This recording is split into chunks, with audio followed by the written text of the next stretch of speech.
Hi. Hi. How goes it? Goes well. How are you? I'm all right. No kid today. He's in school. So, anyway, welcome to Track Girl Summer. I'm Natasha Hastings. This is my co host, Kori Carter, and we're here bringing the culture to track and field. Track girl summer. Track girl summer. Follow me, Natasha Hastings, on all the things. I wrote it down today so that I don't mess it up: Twitter, IG, Facebook, and YouTube. Follow Kori, the Kori Monster, on all the things: Twitter, IG, and YouTube. Follow Track Girl Summer. You should be logged in from Track Girl Summer right now. Share, like, subscribe, but also follow us on Twitter, follow us on Instagram. We are streaming every Monday, Wednesday, Friday with the shenanigans, with your favorite athletes, with the tea, all the things. We have an amazing guest today that I'm super excited about. Um, and lastly, check out trygirlsummer.com. Kori's rocking her trucker hat today. We got trucker hats and t-shirts on sale. Get into it, get into it. All right, that's all. I did my housekeeping. Time to give a fit check. As you guys can see, I've got my Track girl summer trucker hat on, and this little bomber jacket is, I forget what the brand is, but it is a black owned designer. But it's a little hot, so I'm gonna take my jacket off today. A little reveal. I was about to say this was so planned. My shirt. I Oh Lord. this is I'm not. Best friend. Um, Me and my dog. Just out here. All right. So, Mom. I'm still rocking this wig. 400 Meter Diva lashes, and today I'm rocking a new lip, my second fave lippy from the line Americano. But I'm giving like soccer mom kind of sort of sexiness, a little bare midriff, What AYSO game are you going with a little croppy toppy on? I aim to be the inappropriate mom that's like still hot and like, hey, Liam, that's your mom? That's my goal. And I'm wearing some mom shoes. These are Under Armour. I don't know what they call. These are old, but yeah, mom vibes today. All right, so let's get into it. I'm excited. I'm excited. This is gonna be a fun one for a number of reasons, but I'm so excited because y'all don't understand. I had this woman on my wall growing up. Like this is a treat for me and me only. you just go It okay. is. True It's Corey about fashion. getting to talk to my hero today. Um, like let me get into it before I start Yeah, fangirling. you're gonna start crying at the beginning of the show instead of at the end, or both.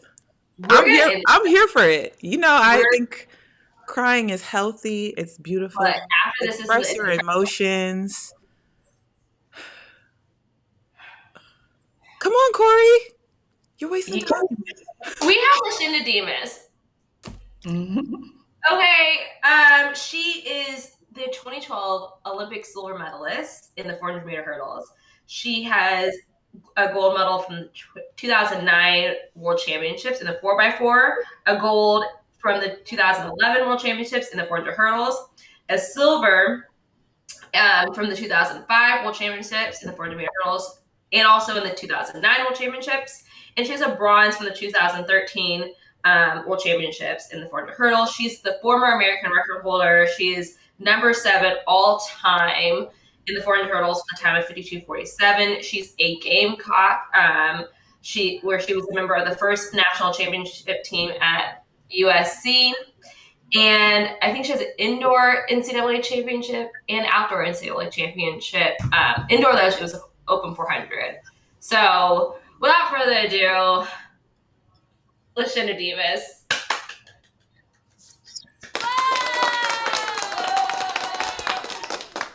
Gamecocks in the building. Hey, y'all.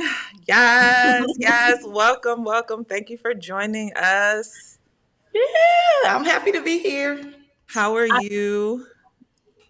being a mama. And first of all, the intro, a mom attire, soccer mom. I haven't seen any soccer mom. That's what I'm trying to say. No, no. I made it respectable. Okay, I can cover myself up, but no. Okay, Okay, a modern day soccer mom, modern day. We'll say that. okay, okay, okay. I'll take that. I'll take that. Listener, welcome to Track Girl Summer. I am Thank you. fangirling. I don't know if you remember like the first time I ever got to meet you like in person, but I think I do. How could you not? I came it up was to you, right? no, I came up to Oh, you. It was in. I think the reason you didn't remember it is because you were focused on your race because it was USA's in the hipping tent. And I think it was, I don't know if it was prelims or semis, but I came up to you and I was like, oh my gosh, you're Lashinda Demus. Da da da da da. I'm so excited. And you were like, girl, we're about to race. Like, what is wrong with you? But I was so excited. I couldn't contain myself, even though we were about to go out there and race each other. Wait, hold on. So now I don't remember that. and I'm thinking that You she's were giving like no. a story of like I was in high school and this is like No. we about to race each other and I'm like, oh my god, you're Lashinda Demus, girl, Kori, true Kori fashion. Look, look. I have been a fan, and at that moment, competitor Kori was like, "You're gonna have to hold on for a second. This is Lashinda Demus. Like, we I have to just." appreciate that. Yeah, I really don't remember that, but I do appreciate that. Well, I'm gonna Because go I ahead am and, kind and of in the zone when I'm mhm. competing. So. Which makes sense. So am I. Which it was cool. So I was like, "Look, there's an exception to the rule, and the exception is you." All right, I'll Girl. take it. Well, here at Track Girl Summer, we like to give our flowers. And I don't think I've ever gotten to tell you this, but we mentioned you're on the first and only track championship team, but the first championship team at USC. And so I would be remiss to say that you were a part of the reason why I chose to come to South Carolina because, the history of I wasn't a hurdler, but Coach Fry and them hurdles and the quarter milers, you, uh, I'm getting ready to call her Dee Dee because my mind is somewhere else. But Demetria, the twins, both the twins, or all four, how do you refer to them? You get what I'm saying. Gamecock Country in the building. Thank you for being here. Thank you for, we're going to get into the things, but you have paved the way for many of us, and especially the 400 hurdles that is hot right now. But we're going to get into that later. So. Yeah. Yes, we give our flowers here. We got to pay homage to the ones that do it and did it for a long time and did it well. So with that, Thank let's you. let's get into how did you even get into hurdling? You have a history between yourself and your mom's history. Yeah. Our history is kind of similar in that sense, but let's hear how it all began. Yeah, so like you said, my mom ran track. She was actually a 400-meter hurdler. Ran professional for a few years. She didn't go for a long time running professional, but some of the meets that we are currently running in Europe, well, I'm not running anymore, but that we used to, she has been to some of those meets as well. So she was good enough to, run professionally. But the funny thing is, she didn't even push me into getting into track and field. She didn't really push any of us to get into it. She kind of just was raising us. And one day, my older sister, who's 6 years older than me, she was outside in the neighborhood riding a bike. A guy was like, "Hey, tell your mom to let you come out to my team." My mom brought her out there. I was too young at the time to run, but I was the little one trying to race everybody and just begging and pleading to run. And eventually, the coach at that time, like, well, just let her run. Talking to my mom, and I was 5 years old, and I would run against 7 year olds, and that's kind of how it started. So I wasn't like winning or anything at first, but I was competing with older girls, and it just kind of went from there. So it wasn't a push from parents. It was kind of like I walked myself into it, following my older sister, Mm-hmm. and was good. But it also sounds like your parents and your mom having like the track background. A lot of times we hear, let me not say in this generation, I feel like period, parents will push kids and parents will push them where it's like they want it more than the kid. But it sounds like, and from doing some of my research too, that A, as a kid, your mom let you have fun, but B, like your mom knew like I can't want it more than she does. So I'm gonna push her when she's ready to be pushed. And so shout out to your mom for that. I know you attribute a lot of your success to her in terms of like the Yeah. longevity of your career and what you were able to accomplish throughout your career. But let's be clear, my mom did push me. She No, was I tough. know. She was tough. I remember. She was tough. So what I will say though, and what I tell other parents is, I did have a natural desire within myself that kind of pushed me into doing it. But it's been many times as a youth runner that I just didn't want to run anymore because I trained so hard and I didn't like losing. So I knew that training was inevitable to keep winning. And I was like, well, I don't want to train like this anymore. So I'm going to stop. And she didn't allow me to. So I can't say that about my mom. You know, she did push me when I needed it. Mhm. And if it wasn't for her, I probably wouldn't have ran as long as I did. And then eventually I started running because I wanted to and had my own goals. You know, at one point I was running because I just knew I was good at it Mm. and didn't want to waste my talent. So I will say that. Mm. That's interesting to hear because I feel like some people they have the talent and they just don't care. And sometimes when you have a God given gift, you just have to like use it and let your light shine. Mhm. How was it, training with your mom? Like, how did you guys balance that relationship? Because I know if my mom tried to coach me, it wouldn't end well. It would not. Harder. I love her to death, but Yeah, my mom is tough, but let me tell you, I'm super competitive and I can't tell people how competitive I am. So I if can't. it's one person, if it's one person that I could like count on and depend on, it would be her. I know that there is no ulterior motives to my success when I'm with her. I didn't have to worry about anything but training. So what I did do is I listened to every single thing. I didn't even call her mom on the track. Mhm. I called her MC. So, but what I did do is I put a lot of pressure on her. Like, I'm going to do everything you said. So you better get me to where I'm trying to go. That type of relationship. So it worked out because we both, and she's competitive as hell too. So we're both competitive people and we both love doing great things. So it wasn't a mommy daughter type of vibe until we left the track. It was like, I'm your athlete and you're my coach and this is what I'm trying to do. So let's do it. So it worked. And I want to also, again, giving flowers where flowers are due, because I think sometimes it goes unnoticed, like how good of a coach your mom is and I was. agree.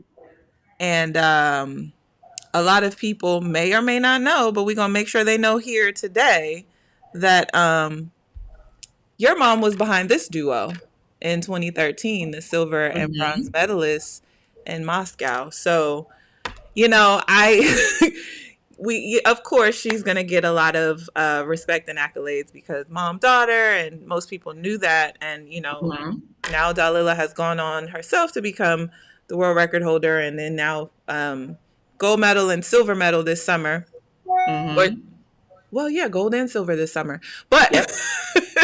but you know talk a little bit about that, about how she didn't just coach you. And I think that she should get we had Flo on day before yesterday, and just kind of talking about how it's one thing to be able to coach one person, but what makes a great coach is being able to figure out what every individual needs and coach that Right. individual. And she's shown that, and I don't think that she gets enough respect for that. Yeah, you know what? She's good. I agree with Coach Flo. And I'll add on to that. A good coach also knows how to develop an athlete. Mm-hmm. So, and I think that's what she was very good at. Like she could see talent in people that you're like, what? And that's why they didn't kind of expect for Dalila within that first year to make the team because they didn't really know about her. And they didn't, I trained on the side of her and I'm like, dang, where has she been? Like, she's good. So My mom, from the first year she seen Dalila, said, "Oh, she'll run 52." She said it'll take a few years, but she can run 52, and she ended up running 51. But she trained even other athletes that didn't make it to like my level or Dalila's level. She developed them to being better. I'm talking about dropping to 2 seconds off their time and just things like that. I would say that she's definitely a good coach and received a lot of flack because of people hearing that we train hard, which we did, but she get the results that she's looking for. So yeah, so it was cool training with Dalila. I already knew that she was really good, and I embraced anyone that wanted to come train with me because I thought I was the best. And if I wasn't the best, why would I turn someone away? So I never was scared to train with anyone. That's real confidence. Oh, wait, I That's couldn't real get No, to I it mean, fast enough. so no, yeah, I never was afraid of training with anyone. The only thing that I would kind of like have a little fear about is them thinking that my mother would give me special treatment, which is understandable. But she's not like that at all. She's just a coach, you know. So of course she wants me to do well, but she'll never hold back from another athlete for them to be successful. And that's the only thing that I kind of was like, I don't know if you want to train someone in my event because they're going to always look at you like you're going to just hold me up, you know, higher than the other athletes. So that's the only thing. But yeah, training with Dalila was cool. She was always good, trained hard. I don't know. So I'm not surprised of You her took the question success. out of I'm my not mouth. surprised. You took the question out of my mouth because I literally was going to ask, are you surprised? But also, again, going back to giving you your flowers, I think you truly are someone who's laid the foundation for where the 400 hurdles is right now. I mean, former American record holder. I can say that. Okay. I'm sorry. Go ahead, Corey. It's still she's still a peacock. All right, fine. We're over here fighting over the guests. I'm sorry because you're like Everybody love a good girl fight, you know. for a fact. And you know what happens, Lashinda? We've had a lot of 400 hurdlers on, and I always get left out because it's like, Corey. But now today, I'm like, nope, I'm about to list all the stats. You got it, Corey. I'm back off. You're right. No, well, I'm just saying from personal experience, like Lashinda is someone that I look up to. She is the shoulders that I stand on, and I just really appreciate her. Like, you don't know how hard in high school I was trying to go to get your record. I didn't get it, but I was trying. Like, you inspired me every step of the way. So I just want to thank you for that. And talking about your mom, and you said like a great coach is able to develop athletes. I think that's so true because it's easy to make a great athlete, you know, especially one that is driven. You give them some good workouts, they're probably going to do great. I think a real testament is like to take someone who is a little rough around the edges and may not be an amazing athlete, but make a good athlete great, you know? And I think that's a real testament to, you know, a real coach because talent's going to shine through regardless. Exactly. Now, you said you got some flack because people heard that I heard that your mom's workouts were notorious. They were. It wasn't playing. Can you give some insight onto like how you train? Because I feel like I'm gonna put it out there. The 400 hurdles is one of the hardest events on the track, and there's no way to get around it. You have to work, and I feel like some people think it is easy to go out there and run 51. I know they were killing themselves at practice every day. I feel like you could give some insight into the way these girls are working out and the way you were working with your mom. Yeah, so it's funny because yeah, the workouts were hard, but that's to be expected. And even my mom is not a hater, so I would even some days train with Alicia Montano, the 800 runner, because at one time she was coming out to the track, and we'll see each other. And my mom's like, "What do you have today?" And she's like, "I have what would she do? Like 25 200s." 30 seconds rest in between. Then she's jogging her rest. And my mom's like, yeah, you guys go hop in with her. And I'm like, what the What was the pace of that 200? I didn't know. Like, Alicia at that time, it was 30 to like 32. That's not 30 seconds rest, hit it again. And listen, I can hang with Alicia for like 3 sets. That 4th set is going down. It's going down. But I would do it. But so that's like, for instance, that's something. And you know, it's one thing to say okay, I'll give you another workout. We'll have like 4 800s, right? And it's not like just run an 800. It's like, no, she wants you to run under 220. And, I had but she's not just giving stuff so you can just run and feel tired. It's like it was a point to every workout. So if she's saying you have 10 300s and she wants you to run them in 45 seconds, I'm just throwing some numbers out there. That means like she's like, okay, this is your fatigue pace. This is a pace that I need you coming around the last 200 of your 400 hurdles. So I want you to hit all of these at that time for 10 of them. So it's never just go run.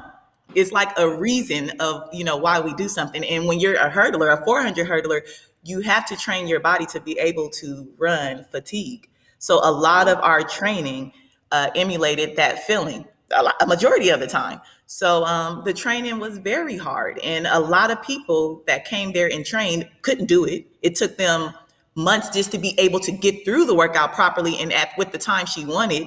And then I can guarantee you this, anyone that has came and trained with my mom and I has never worked that hard before or after. I'll guarantee you that. And I'll leave it there. And if they have, it's because they're saying, this is what we did over there. Mm-hmm. And I know if I can do that, I'm the shit. So I'll say that. Oh, Lashinda, I love it. I listen, the energy. But I also remember having a conversation with you. I wish I could remember where we were. We were at a world championship. I remember that much. I can picture the dining hall that we were in. And we were sitting at dinner and we were talking about what I call the kitchen table talk, but you take it very seriously, educating on anti-doping. And we were talking about doping in the sport. And I'll never forget, you turned to me and you looked me dead in the face and you said, I know that I'm going out there competing against dirty people, but what I know is that I can train even harder and I will train even harder to beat those people. So I've watched some of those workouts that you're talking about where I'm like, woo-wee, I don't know if I can make it through. But also knowing that you had that mentality, I was like, it makes perfect sense why she puts herself through those workouts and why she's able to put herself through those workouts. Because Ajay said it earlier this week where she was like, I could be consumed with going out and competing against the DSD women, but I don't have any control over that. What I have control over is the work that I put in and how I show up on the track. So that's what I will consume myself with. And I was like, man, that sounds like what Lashinda Demus told me in that dining hall. I don't remember what year it was. I don't either, but all I know is I used to say, but I'm you still said winning. So they got some bad stuff. Yeah. And to that point, though, we're still waiting on that upgrade to come through, right? So yeah. At this point, it's so like, it's good for the resume, but the feeling is you can't get that back, right? Yeah. I'm still amazed in like your work ethic because you're so right when you say that you have to get used to just running in fatigue. Like you have to be a psychopath to do the 400 hurdles. Like you have to be in love with pain because you live in pain. That's your comfort zone. And to hear your work, I love the grind. Everyone's like, some people don't like the pain because I love just to go around the track a bunch of times, but I'm sitting here like 4 800s. Yeah. But you know what? I was talking to some high school kids last week, or at my high school, actually, Long Beach Wilson. And I'm like, I love the 400 hurdles because it took my mind off of the pain. I was too busy counting steps and worrying about falling over a hurdle where the pain came second. Right. So it always seemed easier to me to run the 400 hurdles over the open 400 because my mind was kind of on the steps and the hurdling and the this and that. So I preferred it. I feel like 400 hurdlers were a different breed, but we're all the same breed because when you said that, I'm like, yep, I hate the open 4. If they were like, Kori, you have to go run the 4, you cannot hurdle more. I'm like, well, this is my last day doing track and field. Thank you so much. It's been a pleasure. I don't know why it always goes off. But for someone that hates the open 4 to be NCAA champ in the open 4, I don't hate it. Okay. Kori said that. You're right. My bad. I respect it. It's What still was hard. I just feel like it's just a little harder to establish like a strategy in the 400. And the hurdlers, we have it's easier because we have barriers every what, like 30 or so meters It's that can you so could much. track your race. Yeah. That's how I look at it. that So that was my next question because I wanted to ask you your strategy when it came to the 400 hurdles. So I remember racing you once and you blew past me in the first. I was like, oh gosh, she's gone. You Uh, never even look like you're going over hurdles too. Like you also just look yeah, like you're just running. Like Because you did 100 hurdles in high school as well, right? yeah, I feel 300 like, hurdles. yeah. But So so I did have a strategy, and I guess our goal, my mom and I's goal, was to run one race and perfect it. So every single first hurdle was exactly the same. I think I would do like 23 steps to the first hurdle, and then I'll go 15 all the way to 9, switch at 9, and 16 to 10. But it got to a point where that was the steps were too short, and I was getting faster and running up on the hurdles. So we started to work on kind of what you see Dalila and Sydney doing now, but I ended up getting injured, so I never could do it because I know I could run exactly how they're running. I had it in me. I stayed injured at the end of my career. But so yeah, the thing is to try to run as comfortable as you can, as fast as you can, without altering your steps, if that makes sense. So if I felt like I was slowing down my speed, that means I need to cut back on some of my steps. So we kind of worked through it like that. And so I had one strategy for probably 8 years. And I started trying to work on changing that strategy. And then the injuries came. So I always tell people I've been counting hurdles since I was in high school, steps, sorry, counting my steps and hurdles. I don't believe in just getting out there and running. I don't think that is responsible.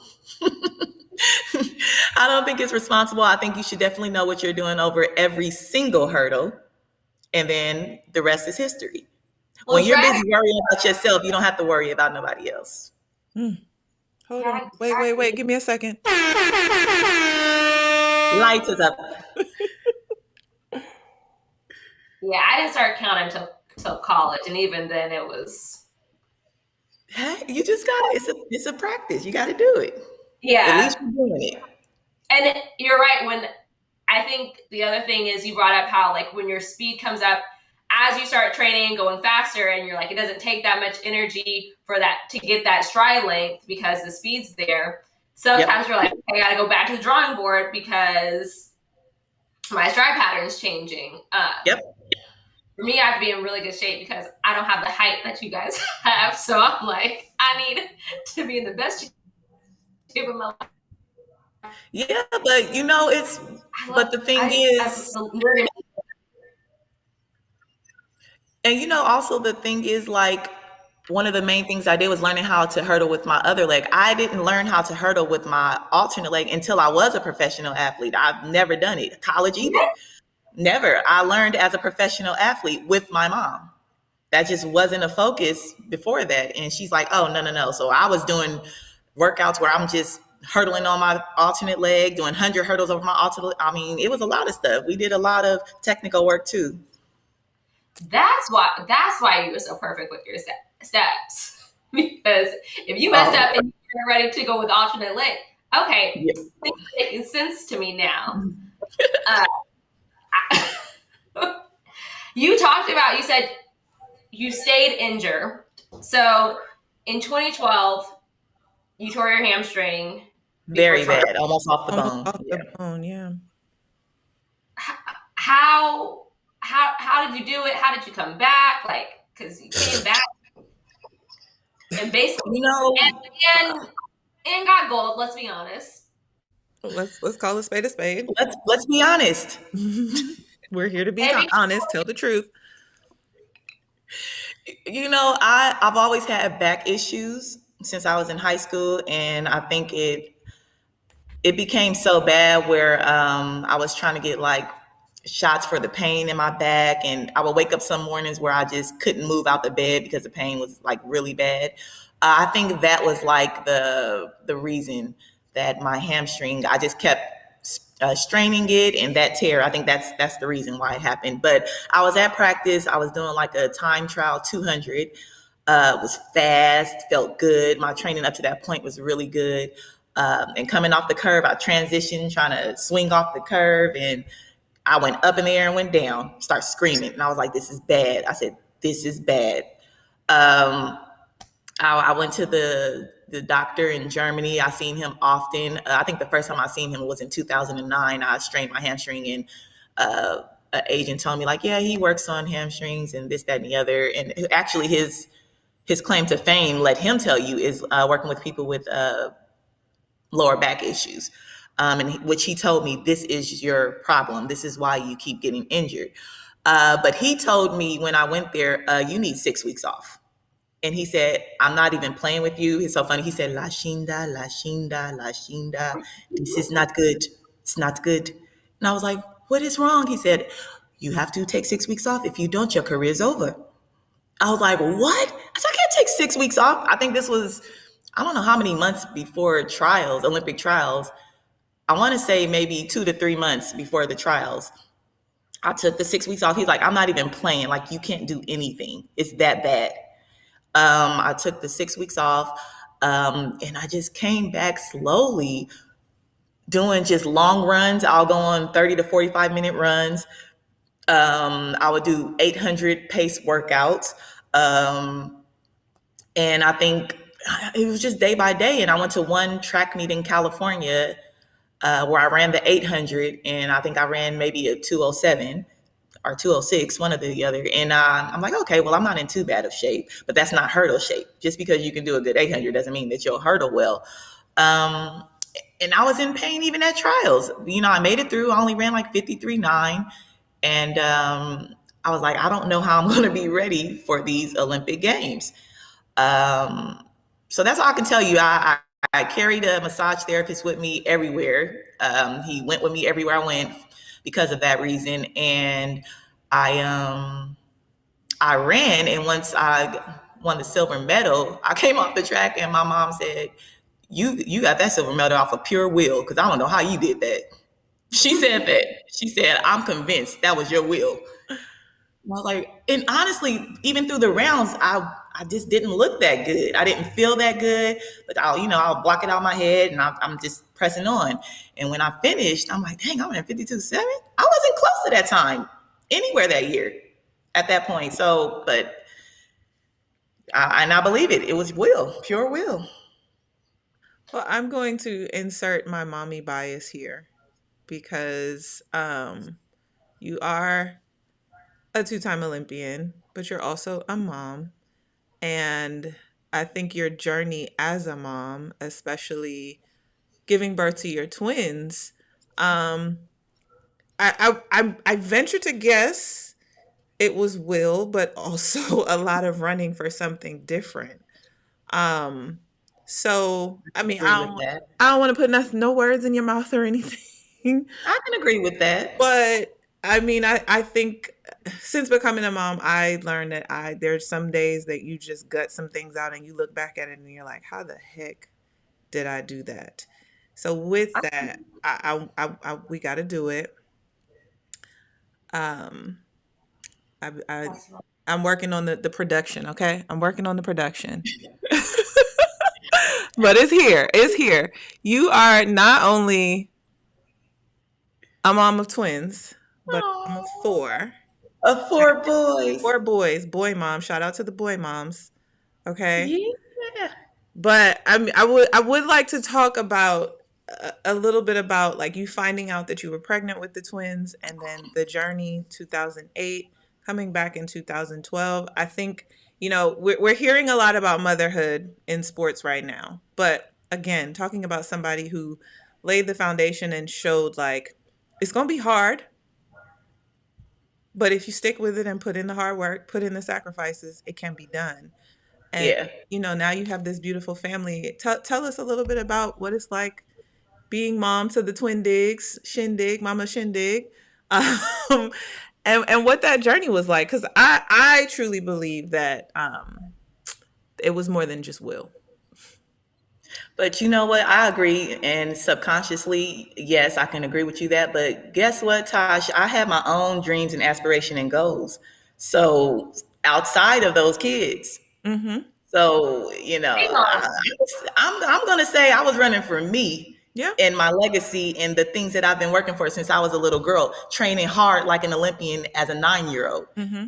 But I wouldn't say that they weren't a part of that will, but I'm going to say I had my own selfish, reasons. Yeah, you were Um, Lashinda before the boys came about. You right? yeah, and that's For the all I'm most part, saying. and you're That's gonna all I'm be saying. Lashinda Yeah, after I, and forever. I Yeah.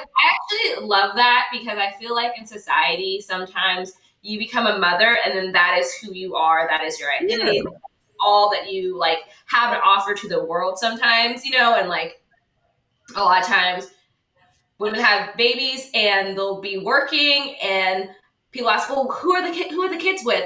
Men never get that question, yeah. And so I And love that you were like, I am still, Lashinda Demus, the baddest hurdler on the planet, and I am a mom as well. And you know what, Corey? And that's one of the reasons why I went into like a deep depression when I found out that I was pregnant with the twins. And honestly, no one knew on a mass level until I was about 7 months or so.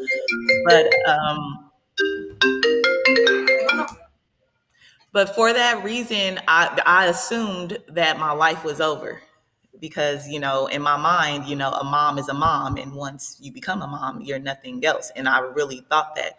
So I was. It's hard. It's funny to explain and hard. I was depressed about being pregnant. Number one, because I wanted to pursue my career. Right when I found out I was pregnant, I was ranked number one in the world, and was up for renegotiation. So that was that. And number two, I was mad at myself for being mad at myself for being pregnant. mm, So when you're fighting those two things, I didn't leave my bed. I was laying in the dark, just sitting there for that long, wasn't talking to anyone, um, because I wasn't really happy about it. And that's triggered other things for me not being happy about it.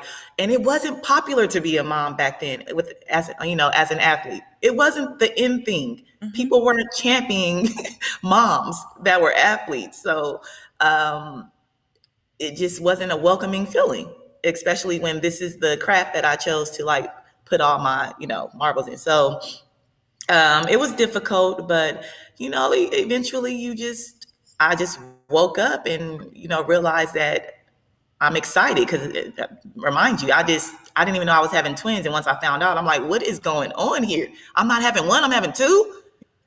And they're like, yeah, aren't you happy? I'm like, yeah, I guess, but like two, like what?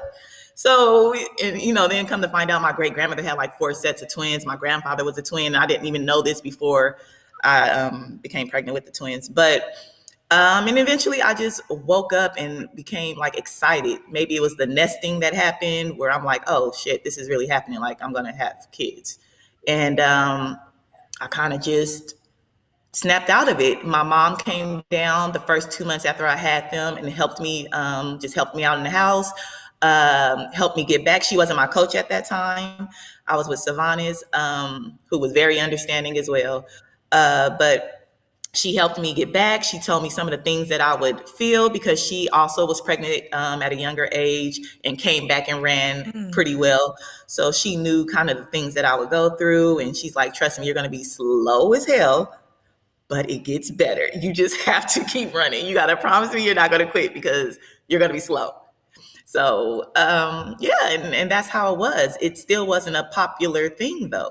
And even after proving myself I didn't make the team in 2008, but I still came back and ran under 54 seconds after having those, and I got fourth by like A hair. a little hair. Of course. So I almost made the Olympic team, Mhm. and it still was like, we're gonna have to cut you though. So it's just it was what it was. So I never felt like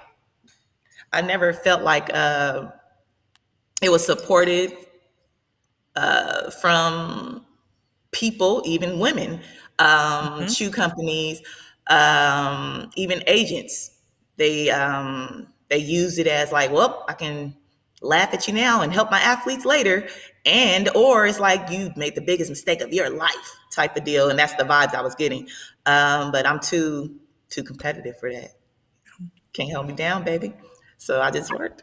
And thank God. But I'd I laugh. want sorry, I just want to thank you for being so like real and honest and like vulnerable right now, because I feel like there's always like, oh yeah, so like you're supposed to be happy and like you're gonna have kids and like this is a blessing, and like at the same time, like as women, having a child is not just like, oh, an easy thing. When your body is how you Make a living. make a living, and the Yep. changes that your body goes through is insane. Like your organs get pushed around. You're literally creating a human being inside of your body. You Parasite. like all of a sudden can like, make beverages with your body. It's insane what your body goes through, and the fact that you're depending on it to not even just to be one of the top in the world, be the one person in the world athlete, and then you had twins on top of that. Because I have so much respect for moms, because I think about when I am dead tired and all I want to do is sleep. But I've done a lot of babysitting, and I've been woken up by my niece and nephew, and then the fact that I'm like, I can't go to sleep right now, and it's the off season, and I'm upset, and to think like y'all had to wake up, breastfeed this baby, and then be ready for weights in the morning, practice in the morning. I don't know how you guys do it, and then you did it double. Hey, I say it's no difference between having one or two. It's still the same feeling. But you're right, your body changes, and I never felt quite like how I did before I became pregnant. And I always tell people that, like, oh, I had a new normal. Like my body was a new body. I never felt normal after that, if that was a thing. So it's definitely mentally going through some things. I would say physically, it was easier for me to adapt. It was just the mental game that came with it that was like stressful, and you just didn't know. You don't know. You just don't know how you're going to respond to things. Like I didn't even know what depression was until I like woke up one day and was like, yeah, that wasn't normal. Like I couldn't even recall the a few months before I realized something was going on. Mm-hmm. It was just like a space of nothingness that I just can't remember what was going on at that time. But yeah, it's different. It's different. Like And I said, it wasn't popular then. no, and I want to say that I appreciate your vulnerability with that because, obviously, me becoming a mom, I guess over 10 years later, and the everything that you named, like being depressed, being mad at yourself for being mad at yourself. Like I remember going to the dermatologist and I'm like, yeah, I came here for a chemical peel, but I'm pregnant. And they were all like, oh, congratulations. And I was like, yeah, okay. Because everything that you said, but from the standpoint of not feeling like you're going to get supported by your sponsors, being the feeling of like, oh, you're not taking your career serious, you're making the worst decision of your life, and Yep. all of those things that no one really realizes. And I remember being in South Carolina and seeing you come out. Now y'all know Lashinda is tiny, okay, but Lashinda pregnant with them twins. Yeah, it Okay, was horrible. that belly was out there. But again, it's like after having my son, I realized there's so much that no one tells you Hmm. about. And so like to see you, that's I'm really happy that you shared that, because to see you come back and accomplish all the things that you did after having to go through that inner turmoil that quite frankly when I was pregnant, and I realized that it's not just a sports thing, it's a woman thing. Like Hmm. we do this with our body, but no man has to make the choice between career and starting a family. You know what I mean? Right. No man has to face, are you taking your career seriously because you want to start a family? But you did it, and I like that you corrected me. You didn't forget that you had your own dreams and goals, and although things were different after, that didn't stop you. That I Mm-mm. wish somebody would have told me I was gonna pee myself though, because that part of the Have you seen what I've been posting though? Like on my Instagram page, like after my last two pregnancies, if I like jump rope, it's like a sprinkle here, a sprinkle. Like if I sneeze hard, a sprinkle, sprinkle, sprinkle. So I'm getting like a procedure. It's like 3 sessions to fix the incontinence. So oh, Okay, well, we gonna Oh, talk because I can't because stand it. I'm like, this is ridiculous. I can't even jog. Like, come on. I can't do Nobody. jumping jacks. Like, what is going on? but why aren't we talking about these things? We need more of that I, support. I, I think there's a conspiracy to not tell women everything that happens to you when you get pregnant because they don't want us to get freaked out about having babies. Like I've been hearing things like my sister had to get all new shoes because her foot dropped when she was pregnant and her shoe size changed. Like, That happened and to I you. was Mine too. like, imagine if like your foot just changes on you. Like all this stuff. And I did not know. I'm just like, this is insane. And I wanted to highlight someone commented, wait, they cut y'all contracts pay if you don't make teams. What if you had an off day? I'm trying to tell you, it is real out here in these streets.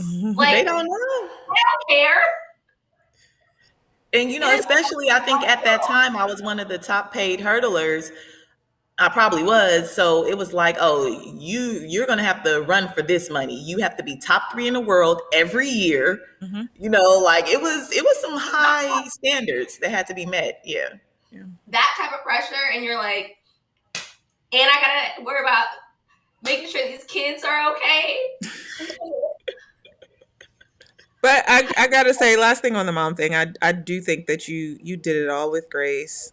We would see the boys on the circuit with you, and you would tend to them as mommy. But when the gun went off, when it was time to go to warm up, like I am Lashinda Demus, the baddest 400-meter hurdler here.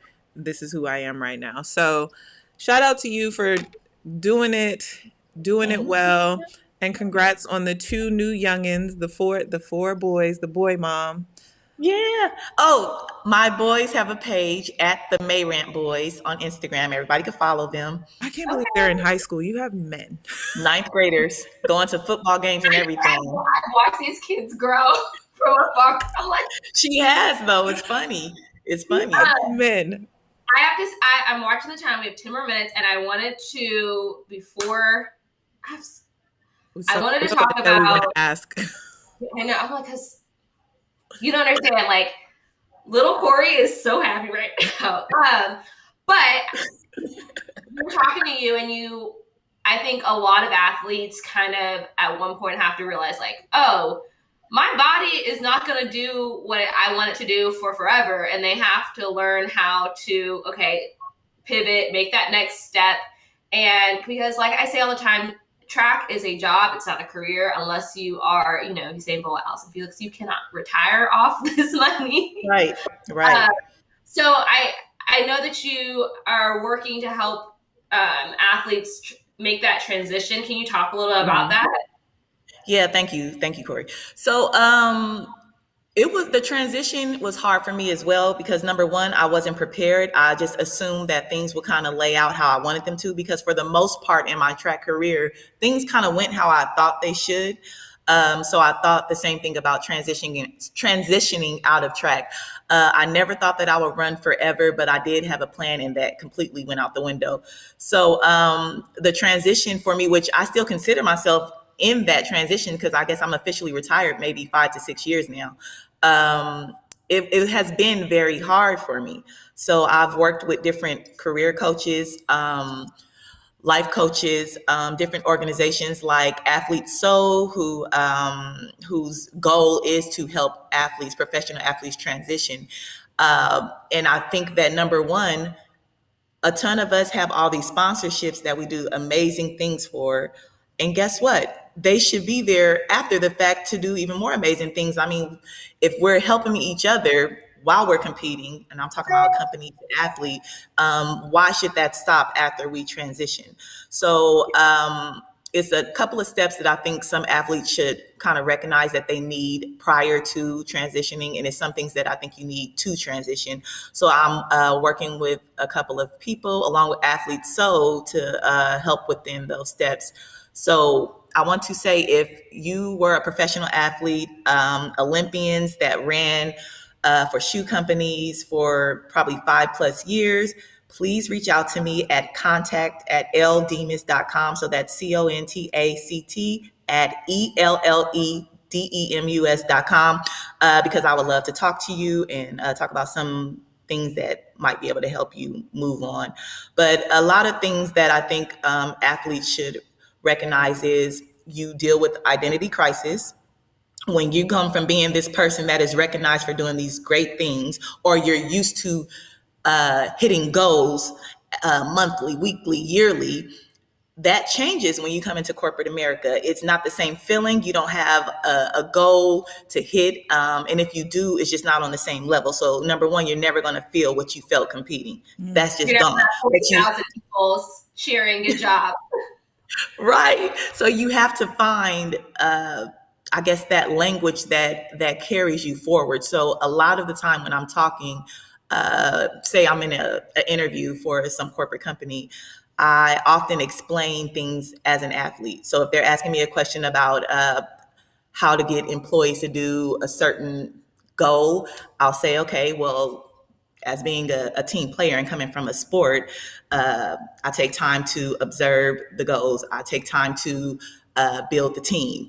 And, I kind of relay everything back to things that I'm an expert at. Mm-hmm. So it's ways to kind of combine the two and make something good out of it. And so I think I can just help with athletes do that. And that's what we're trying to do. So please reach out to me. I'm here and I want to help.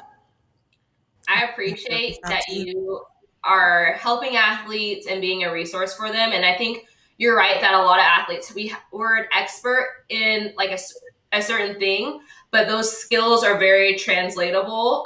You just have to figure out how to like make them work for you. And I think that's amazing that you are not only figuring that out for yourself, but like bringing others along with you. Yep. We have 5 minutes. One more thing, and never look at yourself, athletes, as just being an athlete. It's a lot of things that we have to do and learn in order to just promote our business. So you're more than just training day to day. You're dealing with press, you're dealing with media, you're dealing with corporate companies, you're managing things. You're doing a lot that I think goes unnoticed. So you're more than just competing and training. You have a lot to do. You guys doing this podcast, you're more than your athletic ability. So anyway, I just wanted to say that too. All the things she just dropped, I'm like, let me go correct my resume real quick. Straight up. You're right. You are right. We have 5 minutes. Look how I'm doing great on time today.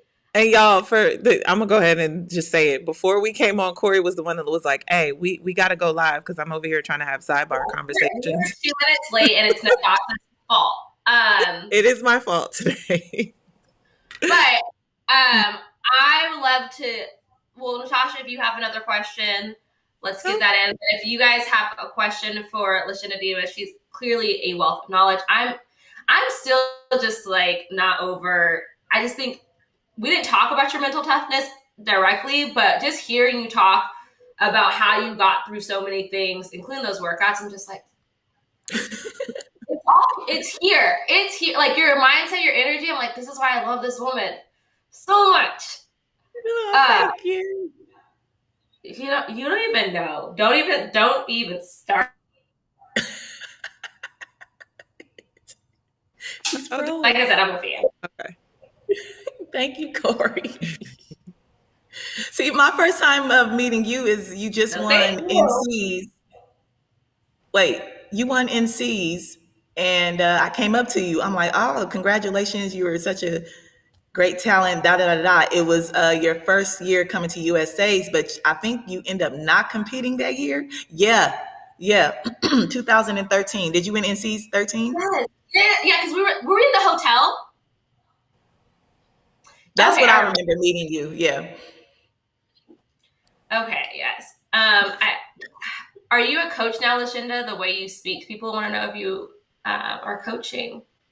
I coach at a private high school here in California. It's called Harvard Westlake. Okay. But I would like, it's part-time. So I would like to move on to higher coaching. But that's not the end all be all for me. I love to coach because I have a lot of knowledge. Like you said, we all do. But I have other things too going on. So yes, I am. Short answer, yes. So I was going to ask. How does Westlake get all these amazing coaches? Because they reach out. they reach out. They reach out to you like, hey. Yeah. So Okay. I like this question for you. Speaking of transitioning, how would you approach the NIL if you had access in college? what is the NIL? Now the kids in college, they can make money Oh, off okay. of their likeness. I Yeah. don't know what it stands for either, but it's something along those lines. Okay. If we're talking about that. So, yeah, it's interesting because I spoke to this with Coach Fry. It would have been a great situation for me in college. So some athletes are regional athletes, and this is how I would have approached it. My reach wouldn't have moved further than the SEC, I guess. So I think that I would have did well with small businesses in the region, and I wouldn't have went after major corporations. And I think I still would have got a big bag out of that. So I would have stayed regional. Listen, that was for the college kids. I took that for track girl summer. Okay, like okay, we need to be thinking regional, national, international. Come on. Because some people, your reach is your reach. You know what I mean? And with the event that I had, it wasn't a premier event. So in our South Carolina metropolitan community, I was a big hit then. You know, it's a ton of car dealerships that would have loved to work with me. A lot of restaurants like a Lizard Thicket type of deal that's only in South in Carolina. South I don't Carolina. know. So I would have went the small business regional route because those people knew me. She's so smart. Look, I'm like, I know how to pick a favorite. Like, okay, yeah. You Oh, right. name, And image, that, and likeness. yeah, Okay, thank you, Charmaine. yeah. we are officially at an hour, so I'm gonna do our outro. Unfortunately, because we're I mean, unless Lashinda, my kids at school today. We can, unless Lashinda gotta go. I do have to go, Okay, sadly. all right. I be tried. respectful of Lashinda Demus' time. But I just, from the bottom of my heart, I just want to thank you for coming on our show. Like, this meant the world to me, and I feel like you dropped a lot of knowledge and a lot of inspiration today. Thank you so much for coming to Practical Summer, Lashinda Demus. This was amazing. And Thank you guys very much. you follow Lashinda Demus at L Demus.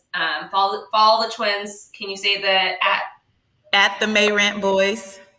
at the Merit Boys? Yeah. We'll put that and the email that Lashinda said in the description box below. Yes. Follow Natasha at Natasha H Things. Follow me at the Kori Monster. Make sure you follow Track Girl Summer on all the things and subscribe to the YouTube video. Share this video, and if it to inspire somebody, go to Track Girl Summer, get you a hat, get you a shirt, all the things. And thank your mom, because we just discussed how pregnancy was so hard, and I feel like y'all don't give your moms enough credit. So that being said, we'll see you guys next week. We're coming to you guys Monday, Wednesday, Friday, and remember, no matter what time of the year it is always a Track Girl Summer, baby. Baby. Thanks, Lashinda. Thanks, guys.